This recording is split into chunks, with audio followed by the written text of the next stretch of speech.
నర్సంపేట పట్టణంలోని BRS party కార్యాలయంలో ఏర్పాటు చేసిన విలేకరుల సమావేశంలో మాజీ ఎమ్మెల్యే పెద్ది సుదర్శన్ రెడ్డి మాట్లాడుతూ నర్సంపేట నియోజకవర్గంలో గతంలో వివిధ అభివృద్ది పనులకు వచ్చిన టెండర్లను జీవోలను పూర్తిగా రద్దు చేయాలని కాంగ్రెస్ పార్టీ నాయకులు అధికారులను సూచించడం పట్ల ప్రభుత్వ వైఖరిని వ్యతిరేకిస్తున్నానని అన్నారు. నియోజకవర్గంలో పైలట్ ప్రాజెక్టుగా తీసుకువచ్చిన అభివృద్ది పనులను అడ్డుకుంటున్నారని, దీనివల్ల నియోజకవర్గ రైతులు ప్రజలు తీవ్రంగా నష్టపోయే ప్రమాదం ఉందన్నారు.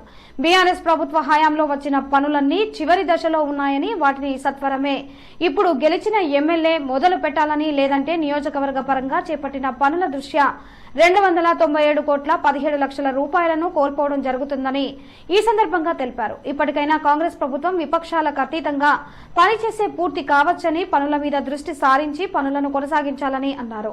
ఈ కార్యక్రమంలో బీఆర్ఎస్ పార్టీ నాయకులు, కార్యకర్తలు పాల్గొన్నారు.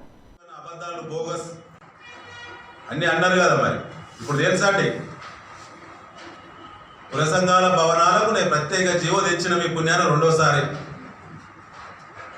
వాళ్ళ బిల్లుల చెల్లింపులు జరగాలి, అవి ముందు పోవాలి. అన్ని కులాలు కదా, మీకు కూడా ఓట్లేసింది కదా.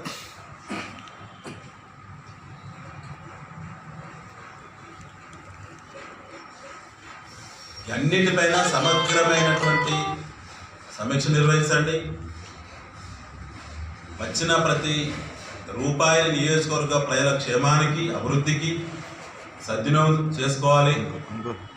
ఈ రకంగా ఏది పడితే అది రద్దు చేసుకుంటా పోతే ఇది ప్రజాస్వామ్యం, ఎవరు ఊరుకోరు. ఇది కరెక్ట్ కాదు. దీనికి ఖచ్చితంగా బాధ్యత వహించాల్సింది ముఖ్యమంత్రి రేవంత్ రెడ్డి గారు. ఈ నియోజకవర్గంపై కక్ష కట్టి రద్దు చేస్తున్నట్టు, పనులాపుతున్నట్టు అనిపిస్తా ఉన్నది. ఇన్ని వందల కోట్ల నిధులను ఆపడం అంటే ప్రత్యేక దృష్టి పెట్టి మరి జిల్లాధికారులకు డైరెక్ట్ గా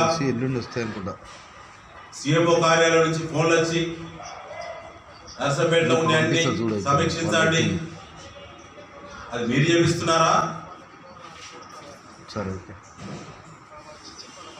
బాధ్యత మాత్రం ఎమ్మెల్యే గారు. Thank you.